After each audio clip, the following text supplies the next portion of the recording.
بسم اللہ الرحمن الرحیم نحمدہ و نصلی علی رسولہ الکریم اما بعد۔ معراج النبی صلی اللہ تعالی علیہ وسلم، نبی پاک صلی اللہ علیہ وسلم کا عظیم ترین معجزہ۔ بے شک اللہ تبارک و تعالیٰ کی یہ معجزہ عطا کرنے میں صدہا حکمتیں پوشیدہ ہیں، لیکن بظاہر جو سمجھ میں آتی ہیں ان میں سے 4 حکمتیں ظاہر ہیں۔ پہلی تو یہ کہ اللہ تبارک و تعالی نے انبیاء کرام کو مختلف معجزے عطا فرمائے۔ موسیٰ علیہ نبینا وعلیہ السلام سے اللہ تعالیٰ نے کوہ طور پر کلام فرمایا، حضرت اسماعیل علیہ السلام کو چوتھے آسمان پر بلایا، حضرت ادریس علیہ نبینا وعلیہ السلام کو اللہ تعالیٰ نے جنت میں بلایا، حضرت ابراہیم علیہ نبینا وعلیہ السلام کے بارے میں فرمایا وَكَذَلِكَ نُرِي إِبْرَاهِيمَ مَلَكُوتَ السَّمَاوَاتِ وَالْأَرْضِ، کہ اللہ تبارک و تعالیٰ نے ابراہیم کو زمین و آسمان کا مشاہدہ کرایا، تو اللہ تعالیٰ نے چاہا کہ اس ایک معجزے میں یہ تمام مراتب میرے محبوب صلی اللہ تعالی علیہ وسلم کو عطا کر دیے جائیں کہ وہ مجھ سے کلام بھی کر لے، وہ مجھے دیکھ بھی لے، جنت کا مشاہدہ بھی کر لے، اور زمین و آسمان کائنات میں جو کچھ ہے وہ سب جان بھی لے۔ اسی لیے تو نبی پاک صلی اللہ تعالی علیہ وسلم نے ارشاد فرمایا کہ معراج کی رات اللہ تبارک و تعالی نے میرے دونوں شانوں کے درمیان اپنا دست قدرت رکھا، تو میں نے جان لیا جو کچھ زمین و آسمان اس کائنات میں ہے سب مجھ پر روشن ہو گیا، اور اس کی ٹھنڈک میں نے اپنے قلب میں محسوس کی۔ اور حضور صلی اللہ تعالی علیہ وسلم نے فرمایا ان اللہ زوالی الارض، کہ اللہ تبارک و تعالی نے زمین کو میرے لیے سمیٹ دیا، فرائیت مشارقہا و مغاربہا، اور میں نے اس کے مشرقوں اور مغرب کو دیکھ لیا۔ اور دوسری حکمت اس میں یہ پوشیدہ تھی کہ اللہ تبارک و تعالیٰ کے دیگر انبیاء کرام دنیا میں تشریف لاتے رہے اور اپنی اپنی امتوں کو فرمایا کہ اللہ وحدہ لا شریک ہے، وہ یکتا ہے، جنت ہے، دوزخ ہے، لیکن یہ تمام گواہیاں سنی ہوئی تھیں، تو لازمی تھا کہ اس جماعت انبیاء میں کوئی ہستی ایسی بھی ہونا چاہیے جس کی یہ گواہی سنی بھی نہ ہو بلکہ دیکھی بھی ہو۔ اسی لیے اللہ تبارک و تعالی نے حضور کو معراج کرائی کہ جنت کو دیکھ لیں، دوزخ کو دیکھ لیں، اور ان کو پیدا کرنے والے رب کو بھی دیکھ لیں، اور میرے محبوب کی گواہی سنی بھی نہیں ہوگی بلکہ دیکھی بھی ہوگی۔ اسی لیے حضور کا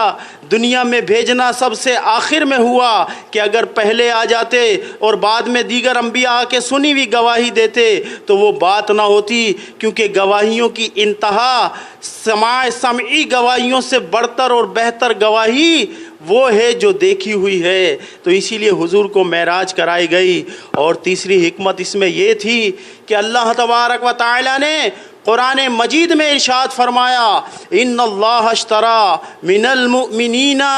اللہ تبارک و تعالی نے مومنین کی خرید لیے ہیں، کیا؟ انفسہم، ان کی جانوں کو خرید لیا، واموالہم، ان کے مالوں کو خرید لیا، بان لہم الجنہ، جنت کے بدلے میں اللہ نے مومنین کی جان اور مال کو خرید لیا۔ تو معراج پاک صلی اللہ تعالی وسلم کو اس لیے کرائی گئی کہ وہ مومنین کے جان و مال کو تو دیکھ چکے ہیں، اور یہاں آئیں ان کے لیے جو جنت منتظر ہے اس کو بھی دیکھ لیں، وہ خریدنے والوں کو تو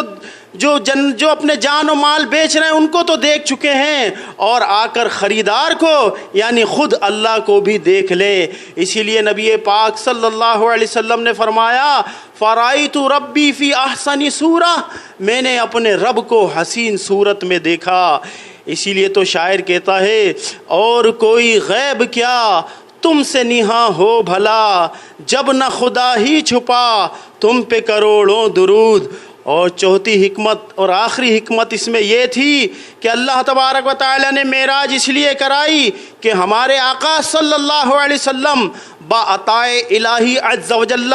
اس مملکت خدا داد کے مالک و مختار ہیں، تو اللہ نے چاہا میرے محبوب صلی اللہ علیہ وسلم کو اس کی سلطنت دکھا دی جائے۔ اسی لیے حضور نے فرمایا جنت کے دروازے پہ محمد الرسول اللہ لکھا، جنت کے پتوں پر محمد الرسول اللہ لکھا، جنت کی اینٹوں پر، جنت کی عمارتوں پر، جنت کے سنگریزوں پر میرا نام لکھا ہے، اور جو جس کی ملک ہوتی ہے اسی کا نام وہاں لکھا جاتا ہے۔ اسی لیے تو کہتے ہیں میں تو مالک ہی کہوں گا کہ ہو مالک کے حبیب، یعنی محبوب اور محب میں نہیں تیرا میرا۔ محترم ناظرین، یہ معراج النبی نبی پاک صلی اللہ تعالی علیہ وسلم کو جو عطا کی گئی کہ جبریل امین کو بھیجا تو ام ہانی کے گھر پہ بھیجا، خود نبی پاک کے گھر دولت خانے پہ نہیں بھیجا۔ اس کی حکمت یہ تھی کہ اللہ تعالیٰ ارشاد فرماتا ہے لا تدخلوا البیوت النبیہ،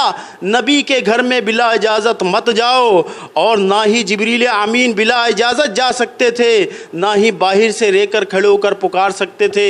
اللہ تعالیٰ نے فرمایا ینادوک من وراء الحجرات، نبی کو ان کے حجرے مبارک سے باہر سے نہ پکارو۔ اسی لیے ام ہانی کے گھر گئے تاکہ جبریل امین بغیر اجازت ان کے گھر میں حاضر ہو جائیں۔ اور یہ معراج حضور صلی اللہ تعالی وسلم کو مدت کی درمیانی، نبوت کی درمیانی مدت میں کرائی گئی، یعنی نبوت کی مدت تقریباً 23 سال ہے، اور 11 سال 5 ماہ بعد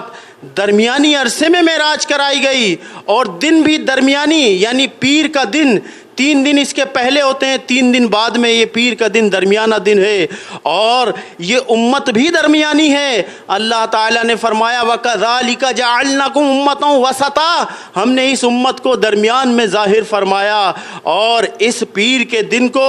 یوم الاثنین بھی کہا جاتا ہے، یعنی دوسرے درجے والا دن۔ اور دیکھیں اللہ تعالیٰ کی حکمتیں کہ حضور کی ولادت پیر کے دن ہوئی، پیارے آقا کا وصال پیر کے دن ہوا، حضور پہ پہلی وہی پیر کے دن نازل ہوئی، نبی پاک نے ہجرت پیر کے دن کی، مدینہ منورہ میں داخلہ پیر کے دن ہوا۔ اس دوسرے درجے والے دن کو، اس پیر کو دوسرے درجے والا دن اس لیے کہا جاتا ہے کہ اللہ کے بعد حضور دوسرے نمبر پر ہیں۔ اسی لیے تو کسی شاعر نے کہا ہے یا صاحب الجمال و یا سید البشر، اے صاحب جمال تمام انسانوں کے سردار، من وجہک المنیر لقد نور القمر، یا رسول اللہ آپ کے چہرہ روشن کے نور کی وجہ سے یہ چاند اور تارے روشن ہیں، لا یمکن الثنا کما کان حقہ،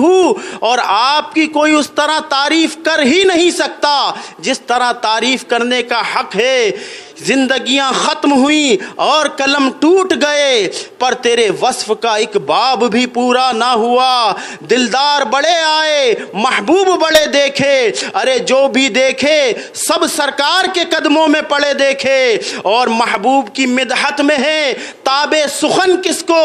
سبھی اہل سخن میں نے حیرت میں گڑے دیکھے۔ لا یمکن الثنا کما کان حقہ،